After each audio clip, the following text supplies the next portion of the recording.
బళ్ళు ఓడలవడం, ఓడలు బళ్ళవడం అనేది సినిమా ఇండస్ట్రీలో చాలా కామన్ విషయం. కబాలీ డైరెక్టర్ పారంజిత్ విషయంలో అదే జరిగింది. సూపర్ స్టార్ రజనీకాంత్ని డైరెక్ట్ చేసి హైయెస్ట్ కలెక్షన్ సాధించిన సినిమా తీసి కూడా ఆఫర్స్ కోసం తిరగాల్సిన పరిస్థితి వచ్చింది. సర్లే టైం బ్యాడ్ అనుకుని సర్దుకుని కలిసి మాట్లాడదామని తమిళ్ సూపర్ స్టార్ విజయ్ ఆఫీస్కి వెళ్ళాడట. ఆ టైంలో విజయ్ కూడా ఆఫీస్లోనే ఉన్నాడట.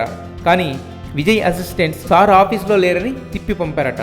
ఈ ఇన్సిడెంట్తో పారంజిత్ బాగా హర్ట్ అయ్యాడట. 2 సినిమాలు తీసిన అనుభవం ఉన్న రంజిత్ను నమ్మి సినిమా ఇచ్చాడు రజనీ. కానీ కబాలీ పేరుతో కిచిడీ సినిమా తయారు చేసిన రంజిత్ స్టోరీ వినడానికి కానీ డేట్స్ ఇవ్వడానికి కానీ మీడియం రేంజ్ హీరోలు కూడా ముందుకు రావట్లేదు. అందుకే విజయ్ అసలు ఎదురుపడడానికి కూడా అంగీకరించలేదు. ఈ పడే పాటలేవో కబాలీ స్క్రిప్ట్ టైంలో పడుంటే ఫలితం మరోలా ఉండేది. స్టేజ్ కూడా వేరేగా ఉండేది. కబాలీతో రజనీ గెలిస్తే రంజిత్ ఓడిపోయాడు.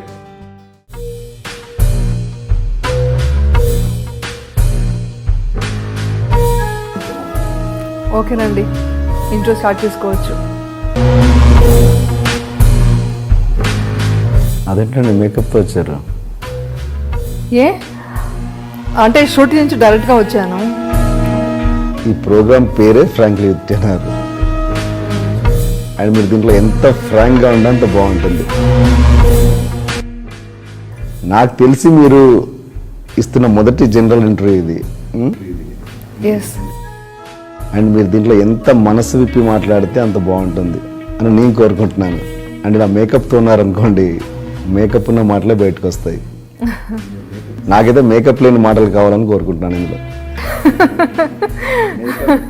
మీరు మేకప్ తీసేసి వచ్చి కూర్చుంటే మనం ఇంట్రెస్ట్.